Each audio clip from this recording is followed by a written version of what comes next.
Yeah, this is Franklin. We're missing quite a few people.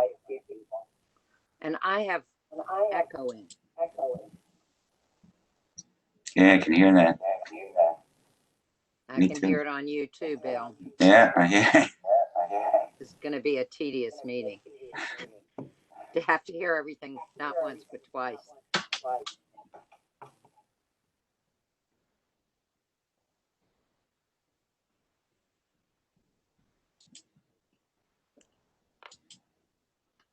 Echoing would probably improve if everyone who is not speaking mutes themselves. That usually improves the situation, but not always.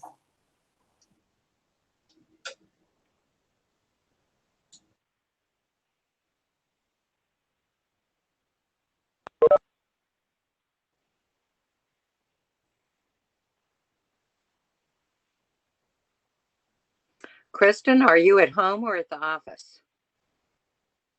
I can't hear you.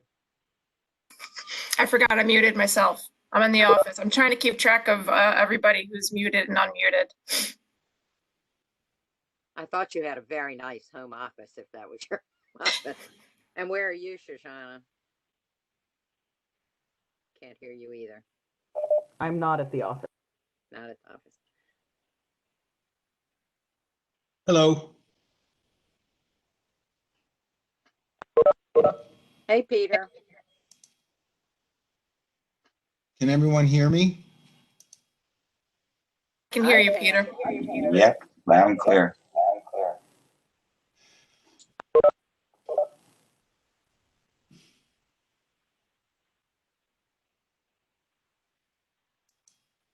If you are a member of the committee and have called in using a stealth mode, will you identify yourself so that we can know that you are here?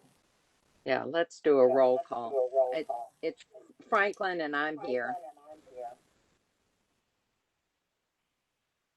I can see Bill Brusso. Yep, I'm here. Joel, I can see. Joel's here. Peter. Yes. Can you see me? No. Huh.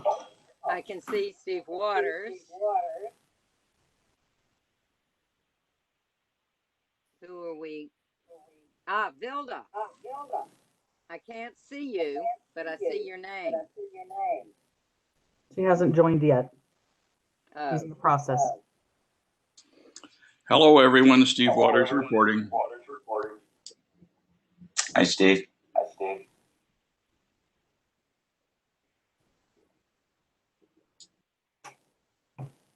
So far we have me, Bill, Joel, Peter, Steve. No Vilda, no Dave.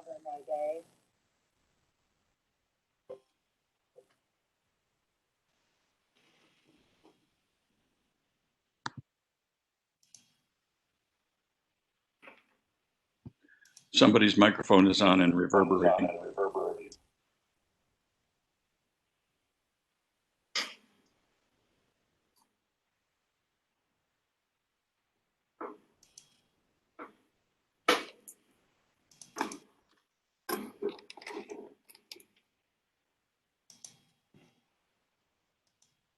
I think we ought to at least wait till we see if we get a quorum because we're at least missing Vilda and Dave, and I'm not sure who else because I don't have the list in front of me. Actually, I think I do.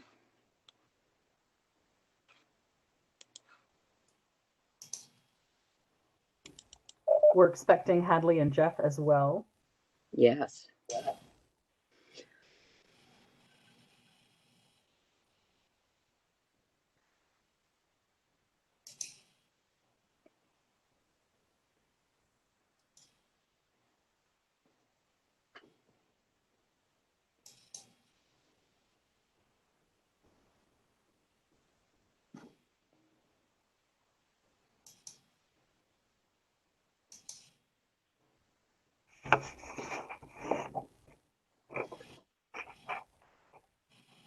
Gilda, did you join?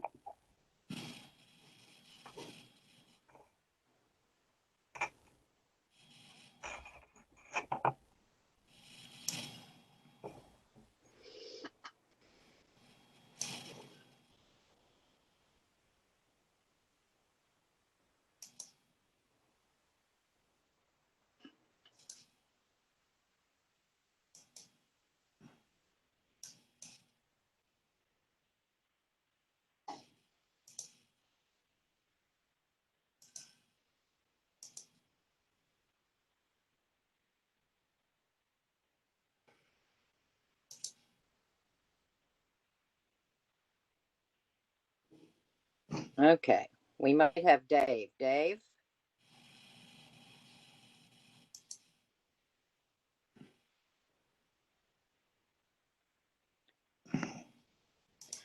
As Bob Freeman often told us, we did not need to approve our minutes, but if we're going to approve our minutes, which is the first item on the agenda, we need a quorum.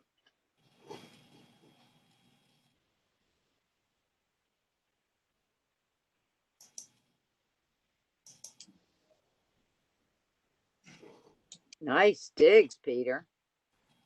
Pardon? I said, nice digs. Oh, I finally got the camera to work. Thank you.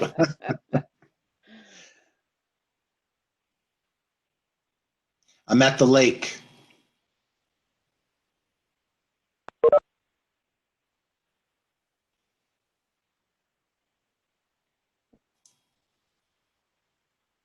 Well, let me do a count again. Franklin, Bill Brusso, Joel, Peter, Steve. Do we have Vilda? Do we have Dave Schultz? Sorry, I'm here.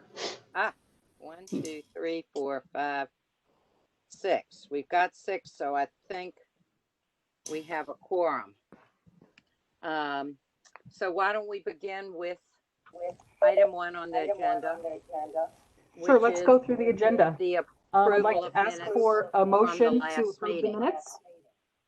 Wait a minute. Hey, can we To have ask one? for a motion to approve the minutes, please, Yeah, of the last meeting. Shoshana, with all due respect, I'm going to run the meeting. So let's talk first about the minutes, just the first item on the agenda. Has everyone had an opportunity to review them? Yes. Any points of correction or clarification before we call for a vote?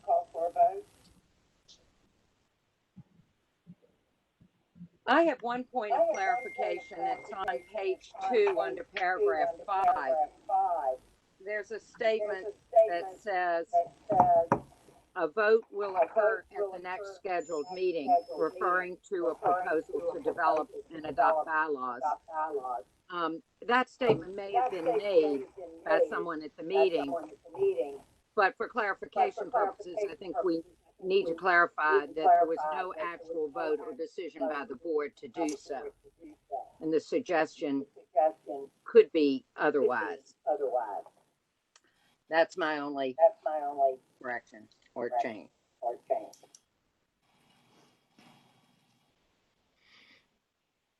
If there are no other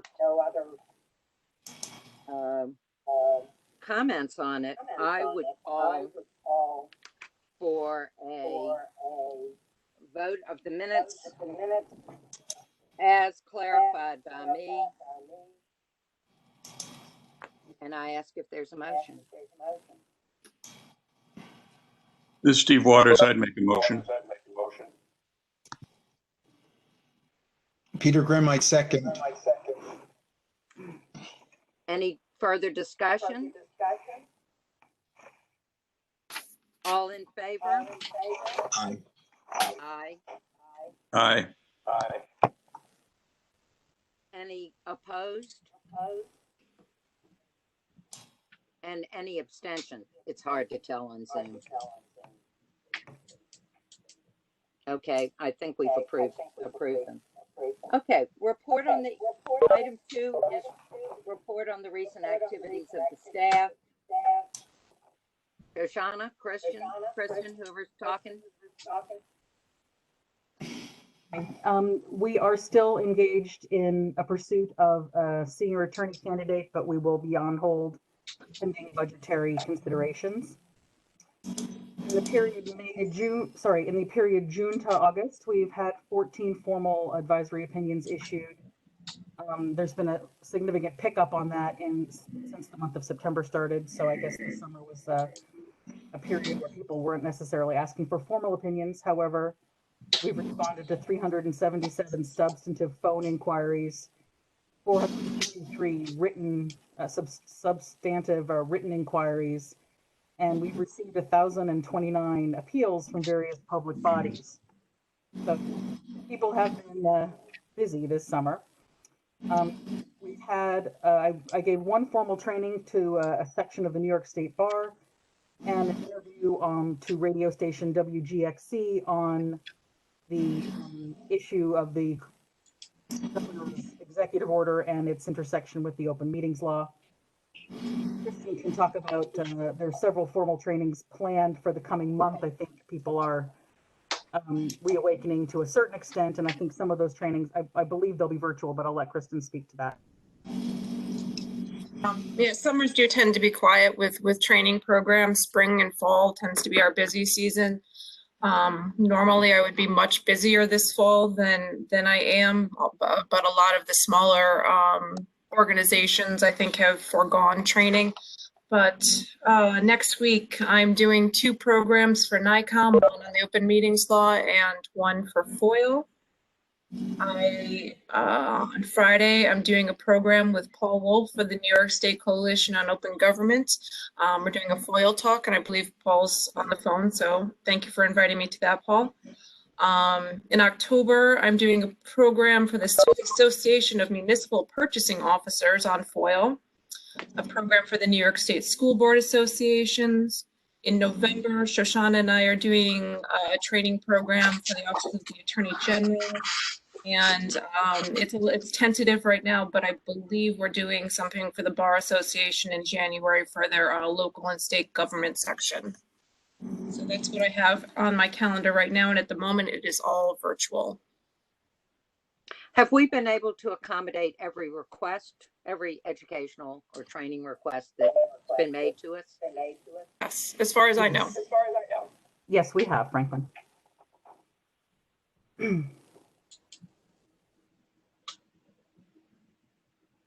All right. Anything else on recent? Oh, let me ask. Obviously, Kristen has been in the office. How often have you been coming in, Kristen? What's the state of reopening our office? The office is open, and we are covering all functions of that office as needed. There is still a request by many of the agencies, including the Department of State, to keep density in the office low.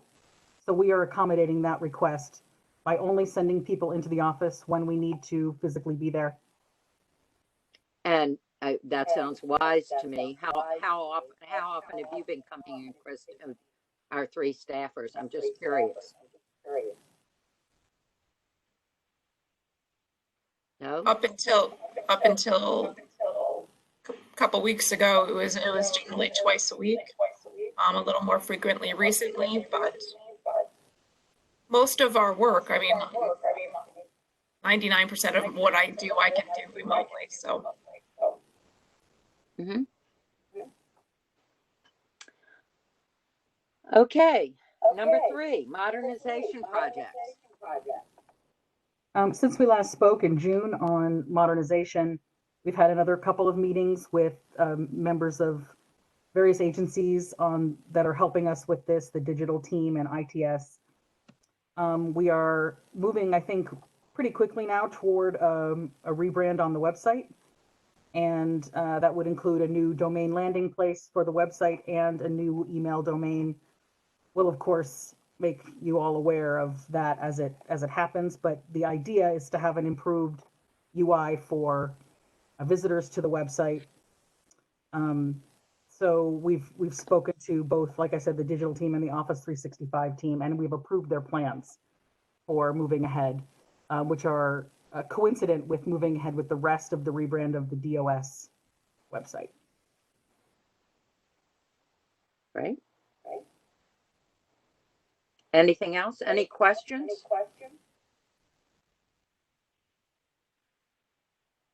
Okay. Next thing on the agenda is labeled call for a vote on proposed bylaws, but I would recharacterize that as a discussion about the bylaws. Possibly leading to a vote, possibly not leading to a vote. Have you all had an opportunity to review the draft bylaws and the comments relating thereto? I have.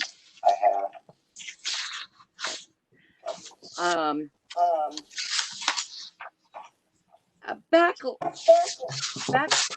as you all know, the Committee on Open Government has been operating for nearly 50 years without bylaws.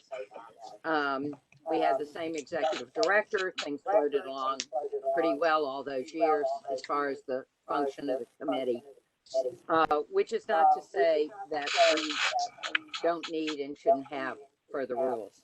I'm a rule follower, and I like rules, and I like having rules that make sense.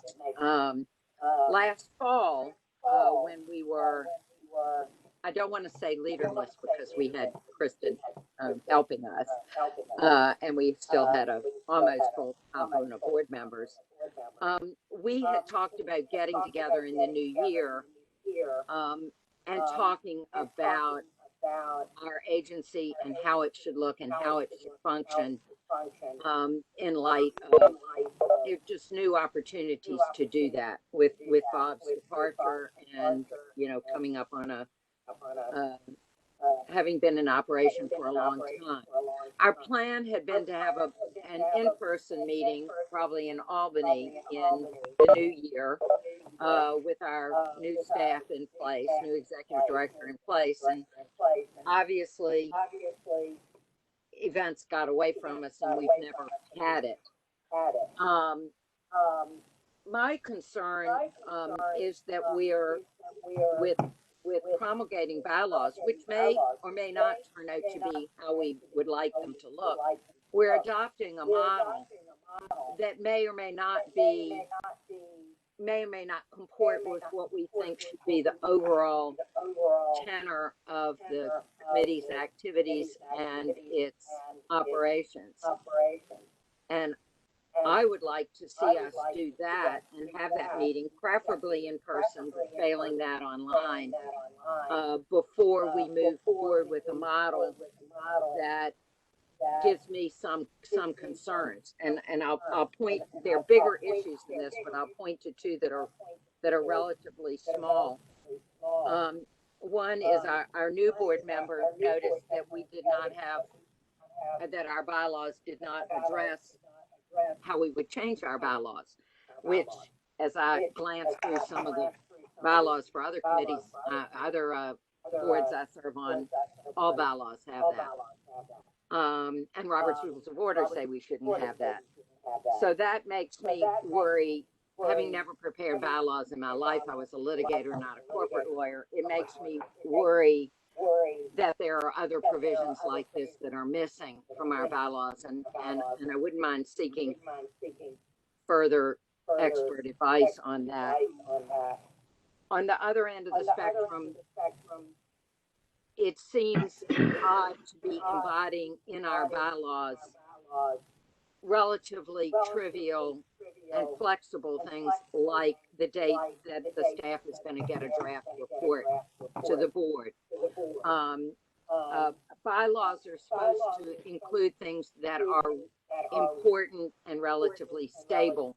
And I don't want to be in a situation, for example, where the board feels that it needs to have the draft report by November 1st, and in order to effectuate that, we have to give notice and meet as a board to change our bylaw to call for it sooner. And that seems to be a relatively bulky way of doing it. On the on a third point, and again, I may be addressing some of the more trivial things. I'm a big believer in board attendance at meetings, but and I think we've fallen down on the job often, but I don't want to have a blanket rule that 2 strikes and you're out. I wouldn't want to lose a good board member who was physically incapacitated, or something else. I'd like to have an expectation of attendance and a mechanism for suggesting that board members get removed, but not something ironclad in our bylaws. Lastly, and this is more of an overall point, our enabling legislation addresses what we are as a what the board is to look like, and it doesn't address staff at all, and or even envision staff. And the proposed bylaws codify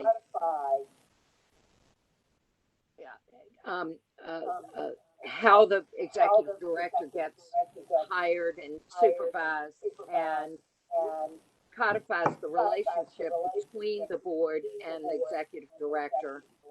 And I think that's something that we ought to be discussing as a board, what that should look like. So for those reasons, I would suggest that we not rush to approve bylaws, but work further on these as we meet to think more globally about how our organization should be functioning. So enough from me. What do other board members think? Well, I would like to agree with you, Franklin, and I'd also like to say, I don't understand to rush the bylaws being constructed right now. I mean, this is a great opportunity with the change in leadership here for us to kind of define the future and the direction that we want to go in here. And I'm having a problem. Is anyone else having this echo problem? Yes. Yeah, the audio is very difficult. I think if everybody mutes themselves when they're not talking, it might help. Well, David, I don't get it when you speak. Now it's gone. That's much better. Thank you. So I agree with Franklin, and certainly we've been in this business for a long time. It doesn't need to be something that has to be rushed through right now. I mean, I know that they were all sent out to us and for review. Times are a little unfamiliar right now, and I'm not making an excuse for that, but I have some questions. I'm not an attorney. I kind of depend on a lot of the advice from the rest of you on this. And I found a few conflicts in the bylaws myself. I'd like to have more of a discussion on it. So I'm in favor of tabling this. And if you need a proposal, I would propose to table this matter now. Well, thank you. This is sorry. Go ahead. So I think that from what I heard, there's some discussion about staff. I just want to make sure everybody's cognizant of the fact that the staff is governed by the civil service law and the appointments process, right? So there's probably certain things, and I just want to make sure that, and I'm fine. I mean, if we're not going to vote on it today, I don't really care because then we have no rules. We've been operating like that for a long time, and I guess there's been no fires. Not good, but I guess not the worst in the world. But I just would caution that, in terms of, I just heard the staff issue, and I just want to make sure, that there's the state of the unionized staff force subject to collective bargaining agreement, it's subject to civil service law, subject to the appointments process, appointed by the governor, et cetera. So I just want to make sure that we all understand there are certain legal requirements, and that also includes the statute that enables us as well. I mean, like, for example, the Secretary of State is the Secretariat. She appoints Shoshana, blah, blah, blah, right? So there's that structure in place. I just want to make sure we don't have bylaws that we can't or aren't really relevant because they conflict with the law. I would also ask, before we vote on a motion to table this, that, I mean, I think it's especially important for the ex officio members, designees, that we have everything in writing and that we can process it and discuss it internally, because there's a lot of issues that we have to deal with internally. So important, I mean, spending time on these calls is great and all, but I think that if we don't have something in front that we can research and then vet and make sure that it's appropriate from our perspective, it really puts us in a difficult situation. So we're going to have to either abstain or vote no until we have a final package ready for a meeting. So I just want to make sure that those two things are understood. That's my only comment. Important thoughts. Thanks. This Joel. is Dave. Could I just also, I just want to underscore, I guess, your final point, Franklin, that, for me, I didn't comment on these in part because I didn't know where to begin. These bylaws embody a view of the committee and how it works that I'm not sure the committee agrees with, or I would agree with. And I think we can't vote on bylaws until we have some collective understanding of our role. And these bylaws essentially have a concept of the committee as an advisory board that's there to assist the executive director when the executive director asks for input and has the executive director, running everything. And I don't read the enabling statute as conceiving of the committee that way. It's the committee that is charged with interpreting the law, issuing regulations, acting as the advocate for transparency within state government.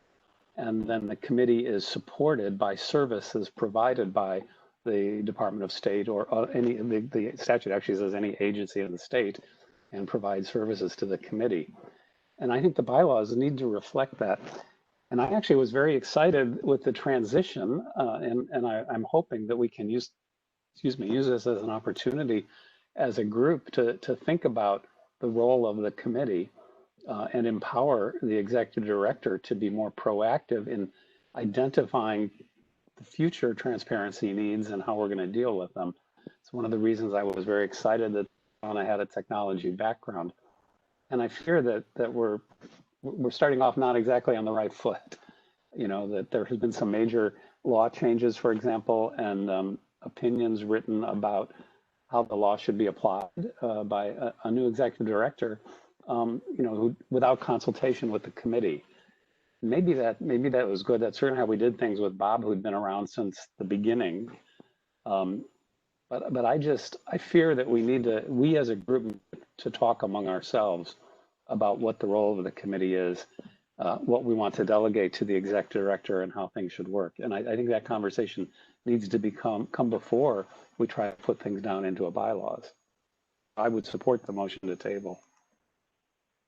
This is Stephen. I'm not the, pardon the expression, oldest or longest serving member of the committee, but I've been here for long enough that I've forgotten how long I've been here.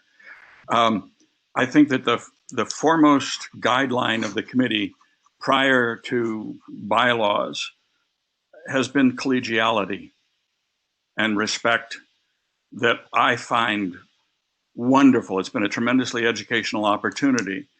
And I agree that that's not conveyed by the bylaws, but it's certainly a tradition worth preserving. So I'd vote to table it too.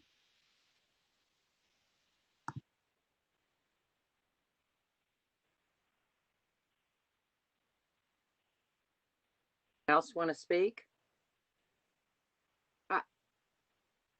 I'm not. Maybe we have somebody more familiar with Robert's rules than I. Do we move to table something where there's been not been a motion to vote on something? It may be that we just have a consensus that we agree to defer this as opposed to a formal motion to table something that hasn't yet been moved. Does anyone have a thought on this? We can look it up, Yeah, but I don't know. I think that a motion to table is made after a motion to vote to prevent an up or down vote. So I think in this case, there would, in the absence of a vote, discussion would continue, into the next meeting if we just close out the meeting or vote to, end the meeting. But I'm pretty sure, like 95% sure. But That comports, Joe, with what I was thinking. The net result is the same. Let's continue this discussion and hopefully uh, uh, find an opportunity for us to meet either in person or electronically to continue the discussion about how we want to see our committee operate. And so I that's it. think that, Franklin, this is Stephen again. I think that this is an important seed that's been planted. In other words, I think we all recognize the need and the desire to do this and do this well. So I don't think we are rejecting bylaws so much as saying, hey, yeah, let's do this right. You Well, why don't we start? You must be a professional writer, Stephen. Why don't we start that discussion now? If we're not going to move on the bylaws, we can at least start hearing everyone's ideas for the structure of the committee. I'm not opposed to that. Shall we finish with some of the other items on the agenda so that we don't lose our time? So that we work our way through those Sure. and put those down as, I won't call it new business, but other business. Do you all agree? Sure. Okay. So annual report development. One of the things we all felt really strongly about last fall was that we move up and have more meetings through the year, so that it didn't come down to 3 meetings in the fall to talk about our annual report. And of course, again, events got away from us and we didn't have the spring meetings that we had expected to have. But does the staff have some ideas on this? Do board members have some ideas? Speak up.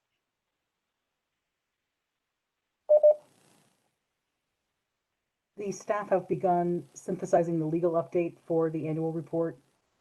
I think that was a new addition last year, and we're going to continue on with it. We have been approached by one member of the public asking the committee to consider a discussion of whether you support a proposal to repeal section 3012-C sub 10 sub C of the state education law. So I leave that with you to consider whether that's something you all wish to consider. Can you supporting explain a that repeal to us of? in English? Can I explain it to you in English? Just give us a sense of what that It's is. the portion of the state education law that bars the release of the annual reviews of teachers and principals.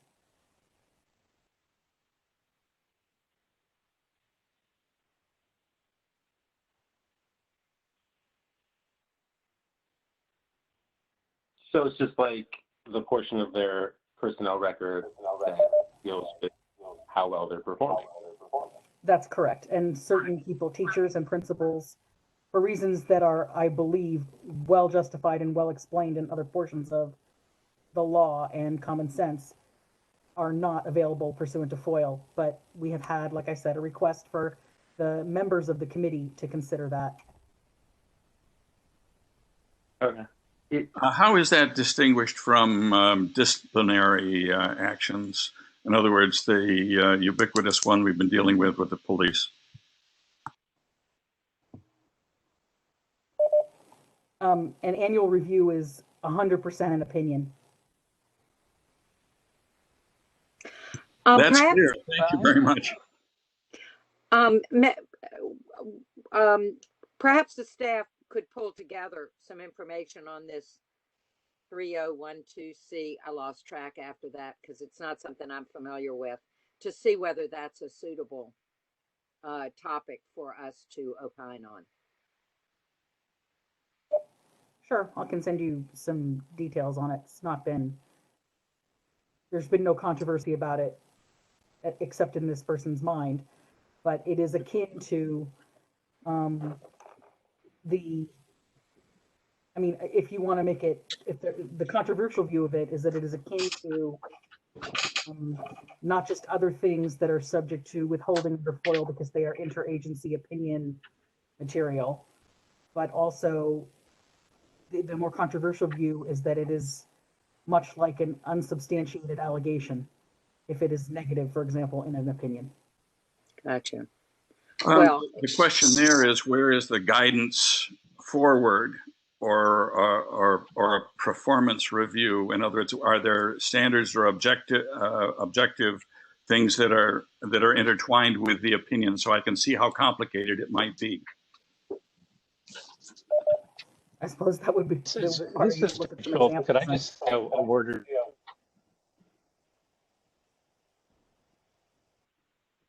Not be suitable for our can opinion. you? If you could send us enough materials so that we could contemplate that, that would be great. Dave, were you trying to speak? We can't hear you.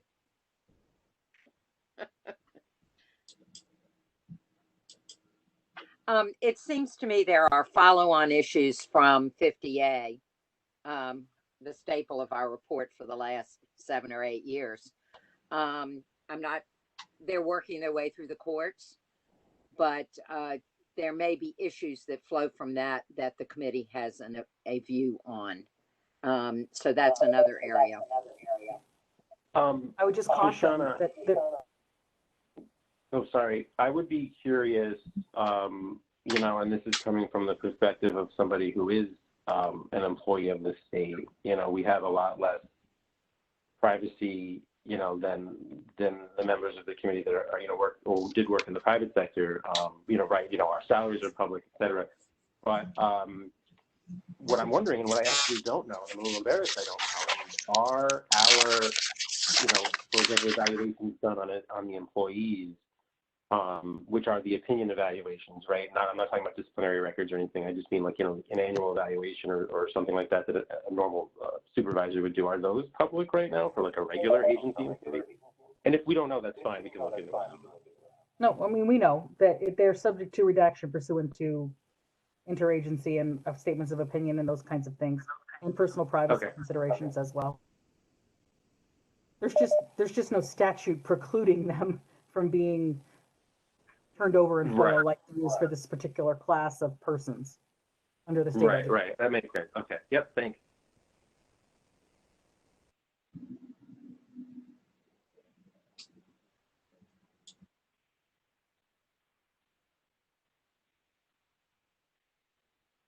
So Franklin, you had mentioned follow-on issues. I just wanted to follow up with the thought of, let's not lose track of the fact is that, as you mentioned, there is pending litigation. As recently as today, an order was issued by the Second Circuit granting a stay pending appeal of those portions of the order of the lower court that denied an injunction. So the way that initially came down, before, I guess the order of operations was the repeal occurred, and then many FOIL requests were issued across the state to public bodies maintaining records of disciplinary records of law enforcement personnel. A lawsuit was filed by a union in New York City and a union in, I think, Syracuse, but I could be wrong about the municipality, trying to prevent the disclosure of 100% of all of the records, as opposed to those records which were, they broke them down between substantiated complaints and unsubstantiated complaints. So records documents which were reflected a discipline, a resulting guilty finding, or a resolution of the complaint one way or another that was a finding that discipline was warranted, were distinguished from those where there was no finding of wrongdoing or which were still pending. And so the court down south in New York City decided that to issue an injunction preventing the release of those records that were unsubstantiated. And the Court of Appeals has now stayed those portions of the order that even allowed the production of records that were substantiated. So there's varying levels. So what the Committee on Open Government opinion, I guess maybe Dave was referring to earlier, that I shared with the that was talking about unsubstantiated complaints. was consistent with that court decision so far. So we'll have to wait and see whether the guidance would change to see what the Court of Appeals does. But right now, the state of play is unsubstantiated complaints are still subject to the protections otherwise available to those complaints under FOIL. That this Right. repeal of 50A didn't remove those protections. And right now, right now the appeal is sort of focusing on everything, but the stay and the initial order really focuses on the unsubstantiated complaints. And so too did the advisory opinion that was issued earlier this year. Yep. So I don't know how much we can say in the annual report without putting, without commenting on pending litigation, which is not, to my understanding, not really been our style. But it's up to you guys whether we, if the majority of you view that we should speak more about it, then, I suppose we can if a majority approve that. Yeah. I'm not sure that I know where I come down on that, but we have never hesitated to comment just because something was the subject of pending litigation. In fact, virtually all of our recommendations have been in one type or another subject to litigation. So we can still take a position on it. It may be that we don't want to do it, but it seems to me we ought to at least recognize in our annual report, obviously, the repeal of 50A, which is, something we had called for 7 years, long before other people even knew what it was, and comment on the principles that should be applicable, the open government principles that should be applicable, even if we don't take a stand on the subsequent smaller issues flowing from it. It needs to be a topic in our annual report. Well, certainly the amendments to FOIL will be. And the Dave, amendments to FOIL came in the same piece of legislation. Right. Dave? Yeah, this is Dave. I'm sorry, I was having computer trouble, so I'm on a different computer now. And I'm just two things. One, on this issue of 50A, I tend to agree with Franklin that we should at least know a little more about kind of where things are and decide whether it would be useful to comment, depending on how things are going. I'm going to go back to the teacher issue for a minute, because I do think that's something at least that is potentially worth our looking at. It has a lot of parallels to the 50A problem that we talked about for years. And there was a lot of litigation about this a few years back too. And the basic argument that was being made then is that families have a right to know the quality of the teachers that are being hired by the school. And the question becomes, when does a teacher's privacy interest in their job outweigh the public's right to know how public employees are performing?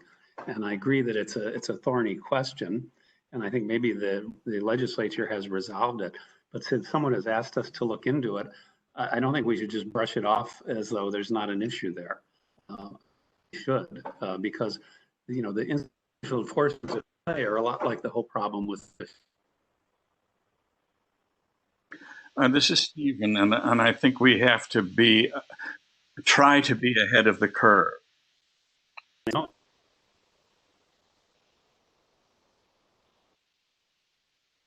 I'm sorry, David. I didn't intend to interrupt you, but I think that one of the battlegrounds in politics over the course of the next several years is going to be in academia, and we'd best prepare ourselves, even if we don't decide anything now.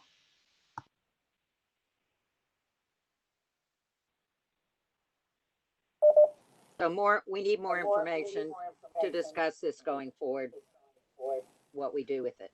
And we spent a Anything lot else? of time collect.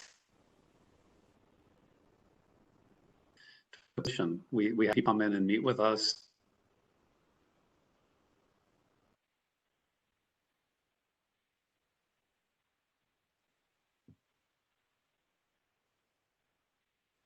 I think maybe one of those we should.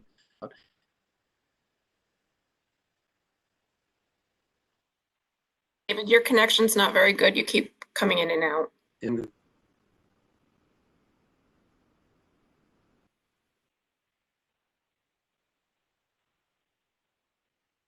You're coming in and out, Dave.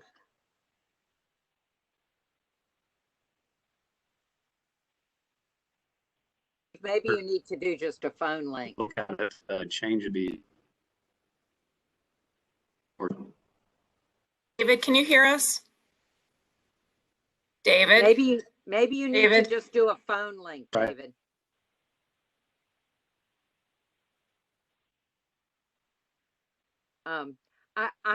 I'll confess to not having looked at our annual report recently to remember what other issues. We've been doing the same ones for so many years.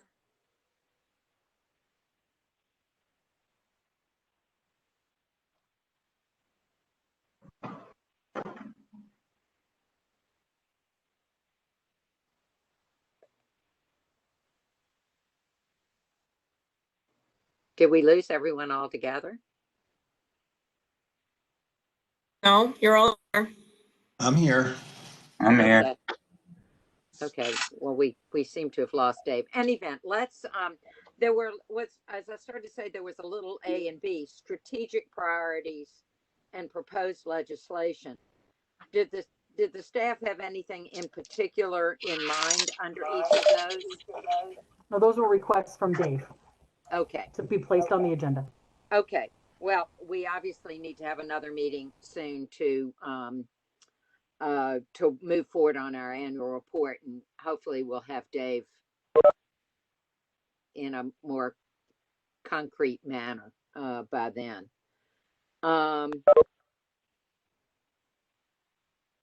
Other or new business?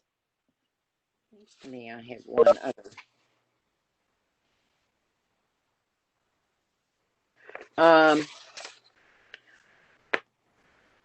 We had a request, well, as Dave just mentioned, when we were discussing 50A, we had quite a number of people come and speak to us on the subject, ranging from someone from the Correction Officers Union to people from the CCRB to people from the NYCLU who've come and talked to us about various issues over time. I know that we have at least one request for comment or question from our guest today, and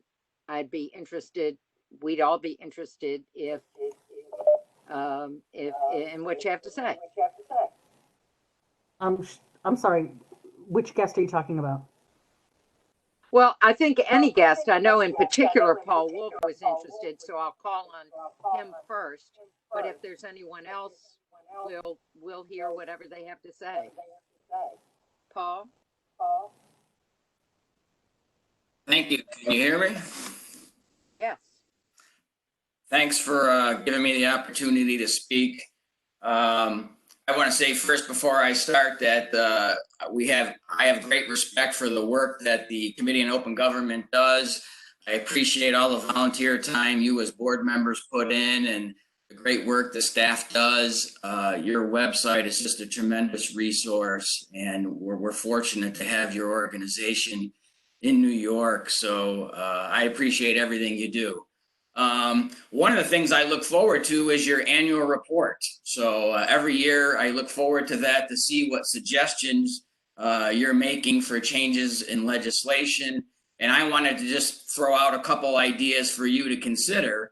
And I can do this in like 5 or 6 minutes because I know your time is valuable. But I have 5 issues on the open meetings law and 1 which is FOIL related. And some of you, Joel Lombardi, real quick, for those of us who aren't familiar, I'm sorry, could you just give us a quick bio? I really honestly have no idea who you are. I apologize. I meant to say that first, quite honestly. Second that. My name is Paul Wolf. I'm an attorney, and I'm president of a group called the New York Coalition for Open Government. We're a nonprofit, nonpartisan organization that focuses on open government issues. We started out in the Buffalo, Niagara area, and then in January of this year, we expanded our efforts statewide. So we're a statewide organization of concerned citizens addressing open government issues. So I wanted to just throw out a couple ideas for changes in the open meetings law and FOIL related change. Some of you may know legislator Amy Paulin. I've been in contact with her, and she's going to be introducing legislation on these items. And I will follow up my comments today with written submission to you so that you have it. But Ms. Paulin has sponsored changes in the past to the open meetings law, and she's a dynamic legislator that's passed hundreds of legislation. So we appreciate having her interest and support. So the first one is mandating that public meeting documents be posted online before a meeting. The law, as you probably know, says that should be done as best as practicable. I love that phrase, which is kind of a big loophole. And there's been court decisions that have said, you know what, putting up documents a few hours before a meeting is sufficient because all that's required is best as practicable. I think the technology has improved greatly over the years that we can delete that as best as practicable language and just mandate that public bodies have to post online the meeting documents. Pretty much all it's required now is just scanning it through on a copy machine and posting it online. So whatever documents a board member or a legislator has in front of them, the public should be able to see those same documents. So Legislator Paulin has already introduced this legislation about a week ago. So that bill has already been filed. The second item is posting meeting minutes.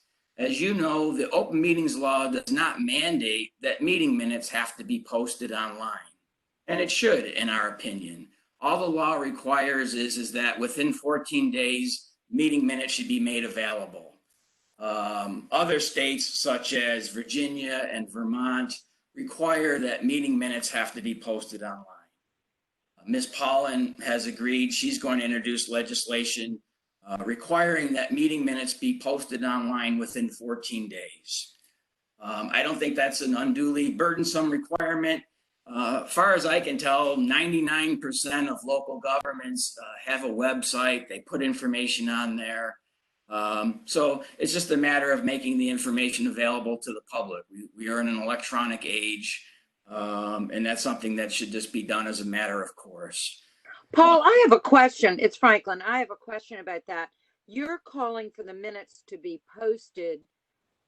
You're essentially calling for draft minutes to be posted. Correct. Before board members have had an opportunity to review them, comment, correct, and the like. I just want to clarify what you're suggesting.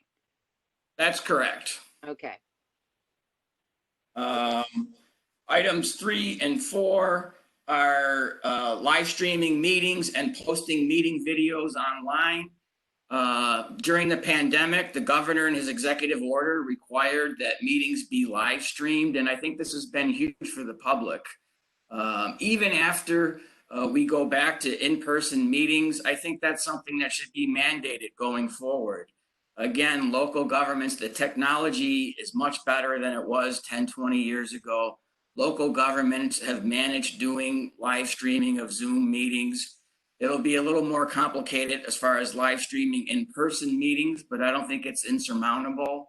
And it's been huge. Recently, 18,000 people watched a Common Council meeting in Buffalo. Up in Ogdensburg, which has a population of 10,000, 1,100 people registered to watch a city council meeting. I mean, all across the state, there's been hundreds and thousands of people watching local government meetings. And I think it just shows that the public is interested. And if we make it easy, technology-wise, for them to access the information, they will observe, participate, while only a handful of people may attend a meeting in person. I think if we mandate live streaming and posting of meeting videos, it'll be a tremendous help for citizens who are interested. An assembly member by the name of Frontis beat Legislator Paulin to the punch, and she has already introduced legislation for this. She's a relatively newer assembly member in Brooklyn. I believe there's a Senate sponsor as well, whose name escapes me. But the same thing was done in 2019. The governor and the legislature signed legislation mandating industrial development agencies to live stream their meetings and post the video online. And we're just asking to do the same thing for other public bodies. Item number 5 is public comments during a meeting. Once again, the open meeting law does not mandate that the public has to be heard during a meeting. 13 other states across the country, including California and New Jersey, mandate that there has to be an opportunity for the public to be heard. And we understand there'll be restrictions placed on that as far as how long people are given or how long that may take up time in a meeting. But I think that's something that should be mandated in the open meetings law. People are shocked often to find out that that's not mandated. And bodies like the Buffalo Common Council, the Erie County Legislature, you're not allowed to speak at their general meetings. They just don't allow it, which people often are appalled to find out. So again, other states have done it. I think this is something that should be addressed in our open meetings law. And the last item I want to bring to your attention is a FOIL issue regarding annual financial disclosure forms. You may know that if you're a local government official in a municipality of 50,000 people or more, you're required to fill out an annual financial disclosure form. All state elected officials are required to do it as well. And by law, the forms of state officials are posted at the JCOPE website. So anybody can go to the JCOPE website and look up their assembly member, their senator's financial disclosure form. There is no law mandating that local officials' forms must be posted online. And we believe there should be, at least for the elected officials. I can understand maybe not mandating, non-elected officials, but I think elected officials' forms, if you're already filling out the form, that form should at least be made available and posted on your local government's website. We had a situation in Niagara County where we were foiled forms for Niagara County legislators. That request was denied. We filed a lawsuit saying, how can this be that this is not a public record to see a legislator's disclosure form? The whole point of disclosure is to make information available to the public and the news media. And they said, no, these are secret and confidential. Public's not allowed to have them.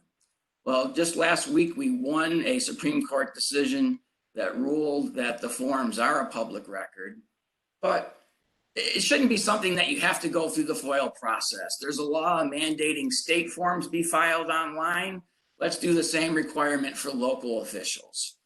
So those are the 6 items I wanted you to consider for your annual report. There will be bills being filed by Legislator Paulin, and I will send you additional information.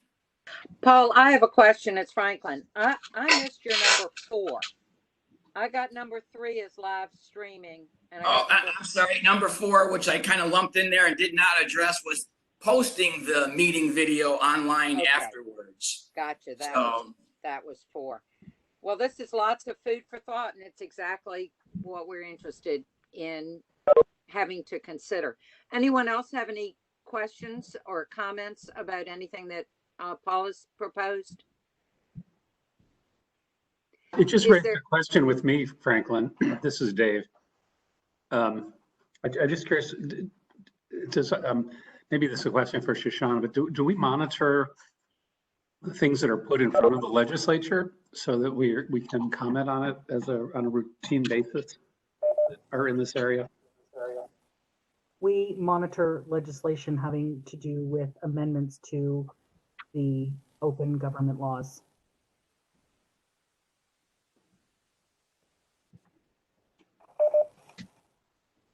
Be aware of the pieces of legislation that Paul just referred to, or is it not yet percolated along through the system? It's early. Nothing has happened. You go and look at the tracking information, it will reveal not much. Gotcha. Any other members of the public wish to comment or ask questions of the board? Okay. Franklin, just as Dave again, just since I was having computer trouble, I didn't know if, just wanted to be sure that my earlier suggestion that we look at the way COVID data was treated to include in our report. I did got not hear included. that at all, That's Dave. the point I was trying to make. I think there has been a lot of concern, or at least questions raised about whether data, particularly local and county level data, was made available to people in a timely way. And it might be worth just seeing what we can find out about that and either comment on it or decide if there's any changes we might recommend to make things work better in the future. Idea. Okay, do we have a good enough connection, and do we want, it's 2:00. Do we want to spend the time now to do, as I forgot who suggested it, Bill, was it you? Commence a discussion. Do we want to set it? One of the things that occurred to me as we were talking today is that our meetings have always been, at least from the New York City perspective, pretty socially distanced.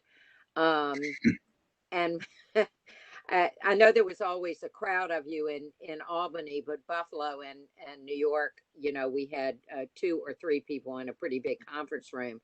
But it certainly felt more intimate, and the technology was better than what we're hearing here.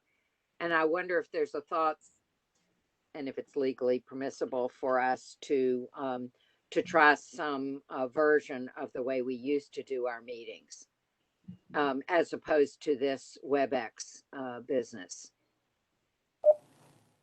During the Staff have any thoughts on that? Executive Order 202.1, we'll continue to do them like this. When there is no longer a requirement that people socially distance, and there's no longer an executive order and a density restriction happening in state agency buildings, we can consider returning to in-person meetings. And obviously we will do that once the governor's executive order expires. So the current order doesn't permit 3 people to gather in New York and 2 to gather in socially distanced No, it permits way. it. It permits it. It certainly does permit it. But in the office buildings, the one that we're in, especially in Albany, is under a density restriction. So it would be difficult to accommodate anyone who wanted to, for example. So if we were holding the meeting in person and someone decided they wanted to come and we couldn't accommodate them, it might get complicated. But we could accommodate them on a link somewhere, or have 2 conference rooms in Albany. We're not going to resolve this right now. I just have thought we've been doing it that way for the 10 years I've been on the board. I've kind of lost track. And it is definitely better, a more intimate way to talk, and technically better. There isn't the reverberation, there isn't and some of us could be in person. The New York conference room, right, certainly, could, before could hold COVID, 3 people. People could be in person and be, in the same room with each other without any problems at all. I'm just want to throw that out as an idea.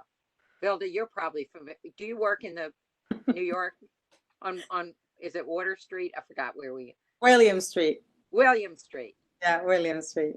So you probably know the conference room where we usually meet. It's usually. Yeah, I think. Yeah, you're right. It's usually easy to accommodate. I think the challenge is we don't know what competition we might have. So I suppose there might be others who are also looking to meet in person. So I imagine it's logistics and figuring out, making sure that it can happen. Well, I know we wouldn't get everyone together, but it really, I mean, that's the way we've met most of the time. It's 3 of us in the New York office, 2 in Buffalo. I don't know, 6, 8, however many people in Albany. I was maybe Shoshana can reach out to Jim or Brendan, or in the Department of State. I guess Shoshana, they'll let you know, I guess, operations wise, as an agency in terms of the space, whether it's doable or not, or what needs to happen is. Yeah, I think Candace has always helped us with it in the past. I don't know if she's still around. But we always had to have a reservation. But the one we used was right next to the Sports Commission.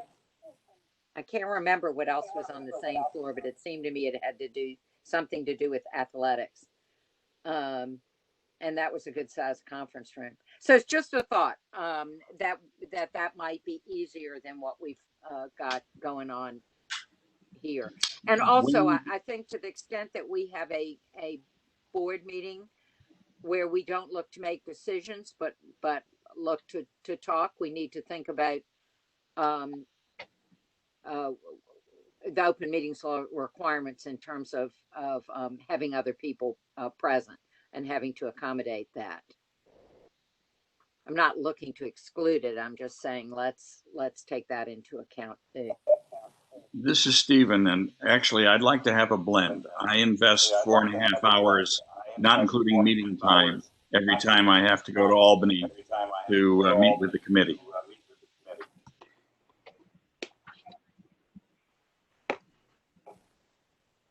And I know Davidson in New York either. So maybe it doesn't work, but I just thought it was something to think about because the technology is really good within the Department of State, what we've been using these past few years. And it'd be nice to avail ourselves of that if we could. Maybe it could just be billed. Franklin, to your point before, anytime the committee gathers for the purpose of discussing business, it's got to be open to the public. Yeah, I was sure it was, but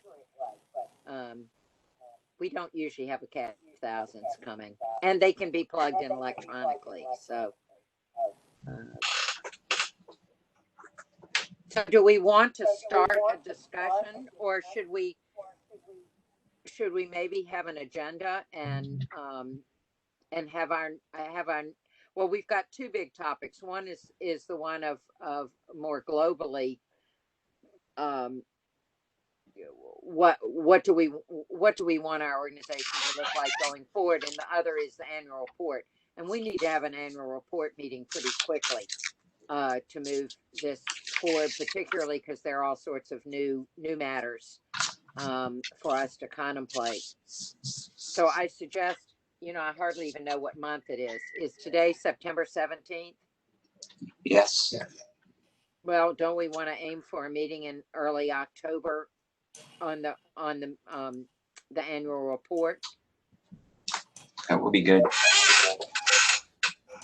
Board members, Joel, Dave? Yeah, I mean, I guess I would just ask, that Shoshana and staff send out some dates and we all figure it out. Sounds right. Franklin, before you move on to the next portion of the discussion, I had one other piece of business that was a hangover from the June meeting, and it was circulated in the package of materials for you all to think about for this meeting. And that is there had been a suggestion at the last meeting that we try to make an effort to contact appointing authorities if there were multiple meetings that a particular committee member couldn't make it to in a row. So based on the recommendation of the committee, I drafted a letter and circulated it. I don't know if it requires a formal vote, but this is a form of letter. If anyone has any comments on it, I would hope that you would give them to me. And then if we can ask Candace to give us a list of those who may fall into this category. And if there are any, we can identify the appointing authority and make a communication, hoping to get the attendance back on track. I believe I was the one who complained about this.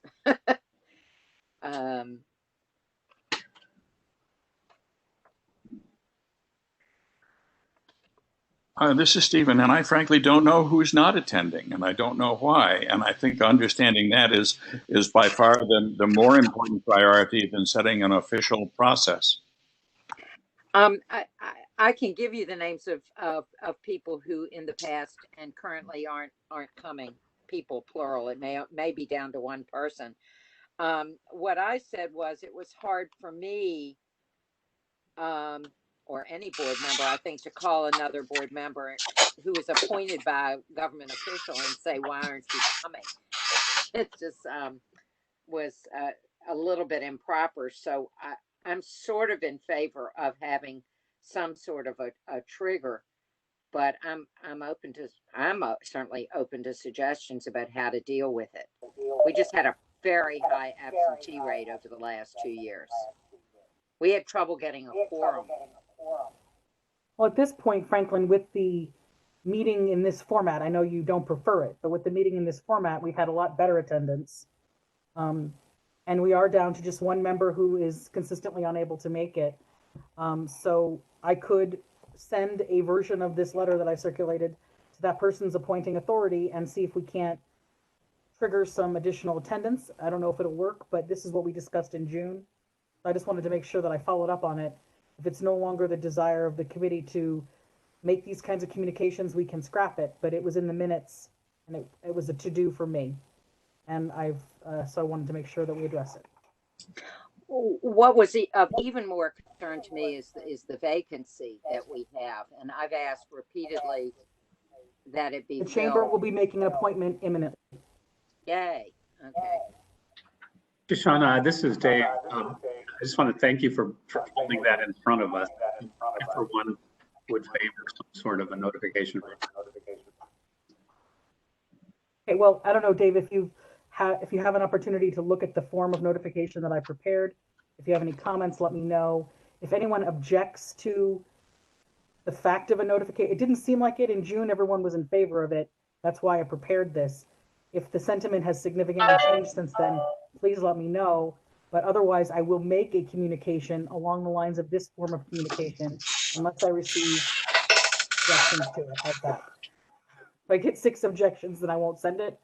And so I'll wait for a little while before I send it. And then as far as the vacancy, Franklin, I had a conversation this morning and I am assured that there will be an appointment made soon.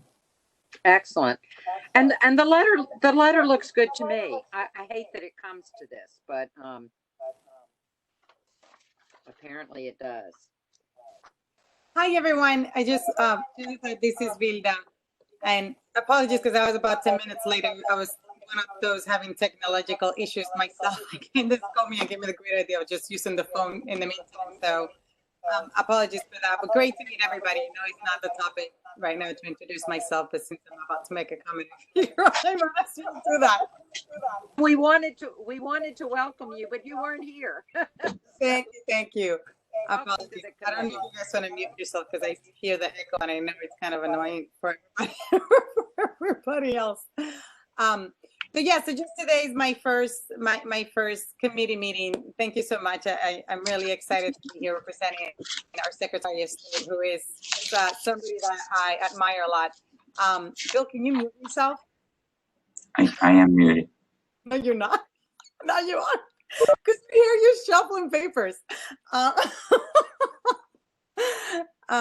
Anyway, it's, just, I don't know how much of my background was shared and stuff, but I've been about a couple of years with the Department of State. And I have a portfolio of about 4 divisions, including, Office for New Americans, Division of Consumer Protection, Address Confidentiality Program, and the Division of Community Services, which is the CSBG federal funds for anti-poverty programs. And many years in government, so I'm definitely not coming from the private sector. I think for some of the discussions that were happening before, but I have been wearing the government hat for many years in different roles. And before that, so I've served in the Industrial Board of Appeals and then the Department of Labor and then the Attorney General's office. And I did a little bit in federal government and city government in New York City.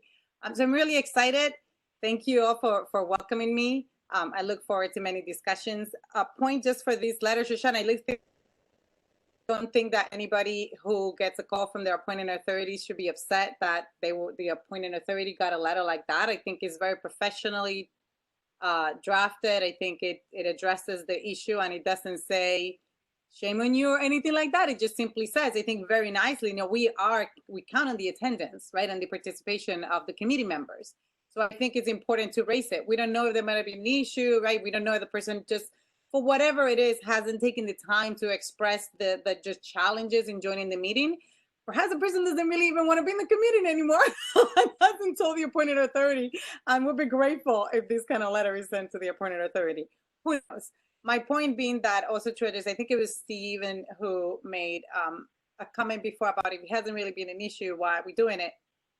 And I haven't just spent years in government, wearing different hats, but also I tend to volunteer for a lot of my children's activities in different groups in the school and outside of school activities.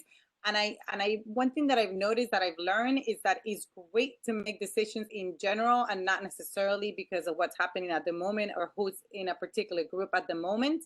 So especially if it's no longer an issue, I still think it's a great system to have in place. And I know we're going to have a discussion about bylaws and process and all that, but I think it's important to keep that in mind, that we should be making decisions, sure, as a committee and in our obviously that is going to respond to something that is current, but when it comes to process, I think it's almost better to do it when there's no particular like issue or controversy, because presumably nobody will be offended in any way, and it's just like, you know, this is how you give longevity to a program, to a committee, to an organization, by putting in place procedures that are just you know, neutral and really are just aiming for efficiency and effectiveness. So I would definitely be in favor of you starting to use that, Shoshana. I wasn't in the last meeting, but I did view it later, and I do remember that that was one of the points that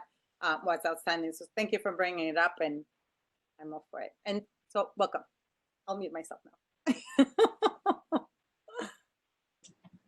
This Bill, I was thinking that maybe the standard should be 3 missed meetings rather than 2, though. Although I'm in favor of the concept. This is Stephen. Yeah, Bill, and in prior I think- years, 2 meetings was a whole year of meetings. So now that we're Yeah, meeting but it more won't be frequently- anymore. Yeah, right. So maybe, you know, to the extent that 3 might be, I mean, they've certainly become more frequent toward the end of the year. I don't think anyone's going to be able to avoid that phenomenon from happening, just because there's a human nature aspect to all of this, getting an annual report out. But yeah, I can change it to 3 absent any objections. Yeah, I think my concern was that all of a sudden there was a formal notice when, if I miss a meeting, I try to be in communication before or after with whomever is involved, so that by the time the formal notice comes about, everybody should understand the circumstance. I'm the kind of employer that by the time it comes to fire an employee, the employee already ought to know what and why. So I think that we need more informal communications beforehand before we reach for the letter. Yeah, that was my objection to the bylaw provision. That, you know, 2 strikes and you're out when there are all sorts of extenuating circumstances. But I like the form of the letter you wrote, Shoshana. I don't have a problem with that, but perhaps an informal communication, since we do have one person who's missed, I think more than 3 meetings. It'd be good to pursue it. Maybe a phone call first and then follow up with the letter. Sure, I've made the phone call, but I'll make it again. Okay, no, you made the phone call. I'd go for the letter. Because we need also, the person that's missing is one of our journalist members, and their input is awfully important, and it'd be nice to replace this person if he or she is no longer interested in serving. And Shoshana, this is new information that you've already made the phone call, so that makes it much easier for me to recommend the letter. Sure, the phone call was a blend of talking about the new appointment and the existing appointees. You know, it sort of evolved organically as I was having a conversation about identifying the vacancy as well. Mm-hmm. So it wasn't an intentional separate call regarding, you know, truancy. Before we close, I just want to check to make sure we've gotten everybody. We had Franklin, Bill, Joel, Peter, Stephen. I know we have Vilda now, Dave, Jeff, and Yes, I missing and so is somebody? Hadley. Hadley was on and she had to leave at 2, but she indicated that to everyone that she had to leave. Okay, okay, so we had, I just wanted the record to be clear about who was here and who left. And Jeff is here, just to clear that up. Yeah, I said that. I thought you were, I saw your name flit across. It would be better for me not to commence a long discussion right now. What do the rest of you all feel? I'd prefer to put it off either to a meeting by itself or as part of our next meeting. I think that there are concepts, Franklin, this is Stephen. I think that there are concepts that we ought to address. The first is what positions, if any, should be codified in the bylaws. And secondly, what procedures, if any, should be in the bylaws. In other words, rather than a straight boilerplate thing, I don't know how much of the director's position and functionality or requirements, opportunities, whatever they are, ought to be in there, or another position. And the same is true with the procedures. So I think it's more a conceptual question rather than saying change this sentence or that.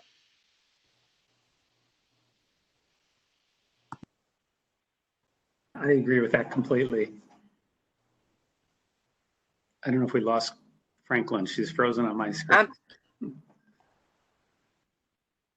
I'm here. Yeah, I think it's a bigger discussion than that, but that's very helpful, Stephen, in terms of focusing our discussion. Why don't we work on what would look like an agenda, but it would really be a talking piece to accomplish that part of what we want to do, and separately the issues for the annual meeting. I don't mind folding them into the same meeting. And I don't mind ordinarily a meeting that runs 2 hours, but I have a dentist that I need to see. I'm in the middle of a crown. So it'd be better for me not to launch into another hour or till 3 o'clock today. Are you all content with putting these two issues off till October, either in one meeting or two? Your thoughts?